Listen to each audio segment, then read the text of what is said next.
তিতুমিরে অনশনের শিক্ষার্থীরা বিশ্ববিদ্যালয় ঘোষণার রাষ্ট্রীয় স্বীকৃতির দাবি। মুক্তিপণে ইয়াসিন বাহিনীর আয় মাসে কোটি টাকা, ছিনতাইয়ের টার্গেট বড় অঙ্ক। ওয়াশিংটনে যাত্রীবাহী বিমানের সঙ্গে সামরিক হেলিকপ্টারের সংঘর্ষ, বহু হতাহত।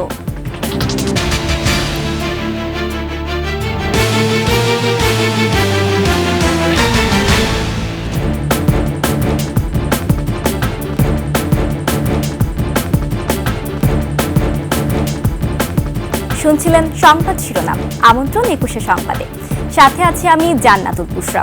দর্শক, ২১শে টেলিভিশনের সংবাদ একসাথে সরাসরি দেখতে পাবেন আমাদের ফেসবুক পেজ www.facebook.com/2124 অনলাইনে। এছাড়া সাবস্ক্রাইব করতে পারেন www.youtube.com/@21 চ্যানেলে।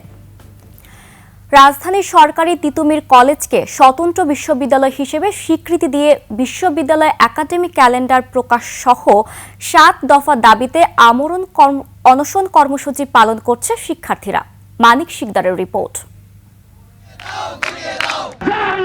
আন্দোলনের জেরে ঢাকা বিশ্ববিদ্যালয় থেকে ৭ কলেজকে অধিভুক্তি বাতিল করা হয়েছে। সরকারি তিতুমির কলেজ সহ এই ৭টি কলেজ নিয়ে নতুন করে একটি বিশ্ববিদ্যালয় গঠনেরও আলোচনা চলছে। এই পরিস্থিতিতে আবারও আন্দোলনে তিতুমির কলেজের শিক্ষার্থীরা। আগেই তিতুমির কলেজকে বিশ্ববিদ্যালয় ঘোষণা করে শিক্ষার্থীরা বুধবার সন্ধ্যা থেকে রাষ্ট্রীয় স্বীকৃতি সহ ৭ দফা দাবিতে অনশনে বসে তারা। ৭টি দফা হচ্ছে তিতুমির বিশ্ববিদ্যালয়কে রাষ্ট্রীয় স্বীকৃতি দিয়ে একাডেমিক ক্যালেন্ডার প্রকাশ করতে হবে। তিতুমির বিশ্ববিদ্যালয় প্রশাসন গঠন করে 2024-25 সেশনে শিক্ষার্থী ভর্তি প্রক্রিয়া চলমান রাখতে হবে। অবিলম্বে শিক্ষার্থীদের শতভাগ আবাসন ব্যবস্থা নিশ্চিত করতে হবে, নতুবা তাদের আবাসনের খরচ বহন করতে হবে। 24-25 সেশনে ন্যূনতম 2টি আন্তর্জাতিক বিষয় ল এবং জার্নালিজমে ভর্তি প্রক্রিয়া চালু করতে হবে। একাডেমিক কার্যক্রম পরিচালনার জন্য যোগ্যতা সম্পন্ন শিক্ষক নিয়োগ করতে হবে, অর্থাৎ পিএইচডি শিক্ষক নিয়োগ করতে হবে।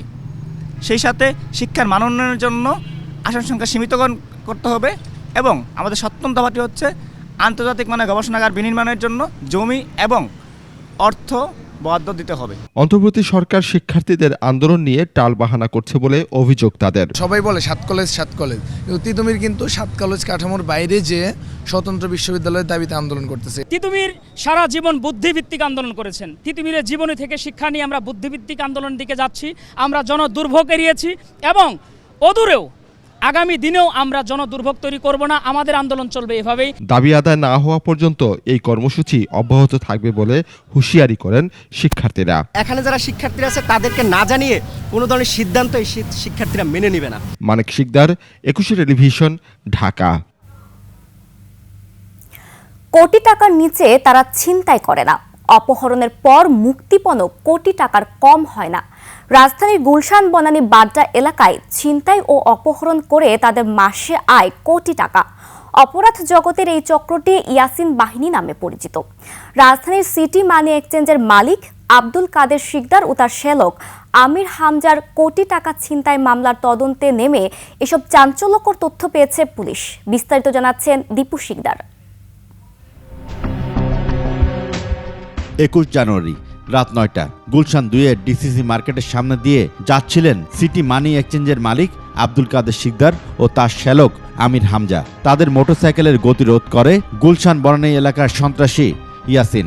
মারপিট ও কুপিয়ে ছিনিয়ে নেওয়া হয় প্রায় কোটি টাকা। গুরুতর আহত হন কাদের ও হামজা।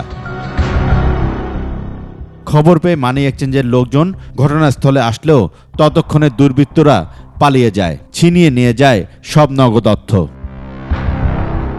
ক্লোজ সার্কিট ক্যামেরার ফুটেজ পর্যালোচনা করে দেখা যায় ঘটনার সময় ঘটনাস্থল ও আশপাশের এলাকায় মানুষের বেশ সমাগম ছিল, যানজটও ছিল সেখানে। তবে কাদের ও হামজা কারো সাহায্য পায়নি। টাকা ছিল কাছে, টাকা নিয়ে গেছে চিন্তায়, তারপর চাকু দিয়ে মাথায় মারছে, দুজনের মাথায় প্রচুর কেটে গেছে, অনেক সেলাই লাগছে, 8টা-9টা তার বেশি। ঘটনার কিছু পরে পুলিশের গাড়িও সেখান দিয়ে যেতে দেখা গেছে। তবে ছিনতাইয়ের ঘটনা দেখেনি বা বুঝতেও পারেনি তারা। ঘটনার সাথে জড়িত ইয়াসিন বাহিনীর ৮ সদস্য গ্রেফতার হয়েছে। তারা হলেন ইয়াসিন, রবিউল, অন্তর, রাজু, গোপাল, মেহেদি, বিল্লাল এবং রানা। গুলশানের সিটি মানি এক্সচেঞ্জের মালিক আব্দুল কাদের শিকদারের পরিবার এর আগেও ইয়াসিন বাহিনীর রোশানলে পড়েছিলেন। কাদেরের উপর হামলার মাত্র 3 মাস আগে তার ছোট ভাই মিন্টু শিকদার বাড্ডা এলাকা থেকে অপহরণ হয়েছিলেন। পরে গোপালগঞ্জের হাইওয়ে থেকে মিন্টুকে উদ্ধার করে পুলিশ।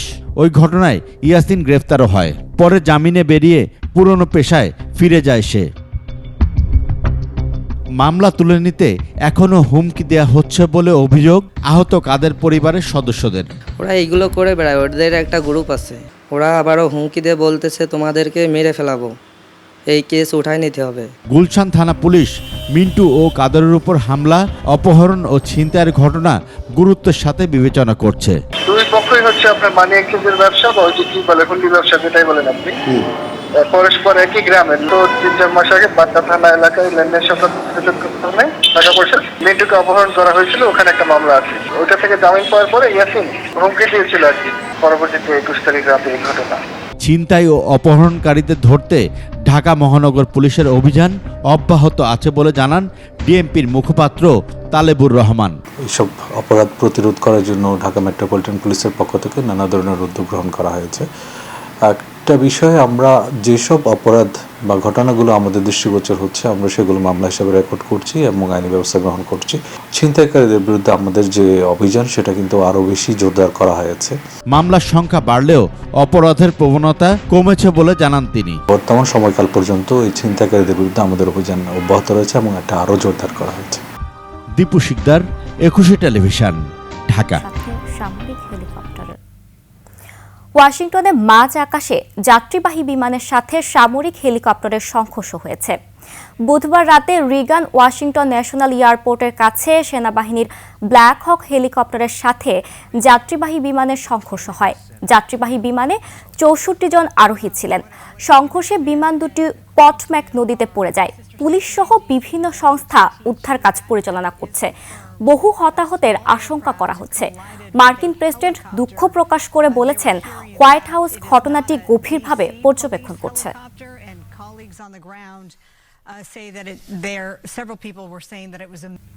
এরই সাথে শেষ করছি 21 সংবাদ। যাবার আগে সংবাদ শিরোনামগুলো আরো একবার।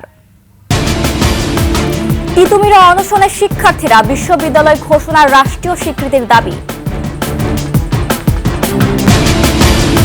মুক্তিপণে ইয়াসিন বাহিনীর আয় মাসে কোটি টাকা, ছিনতাইয়ের টার্গেট বড় অঙ্ক। ওয়াশিংটনে যাত্রীবাহী বিমানের সঙ্গে সামরিক হেলিকপ্টারের সংঘর্ষ, বহু হতাহত।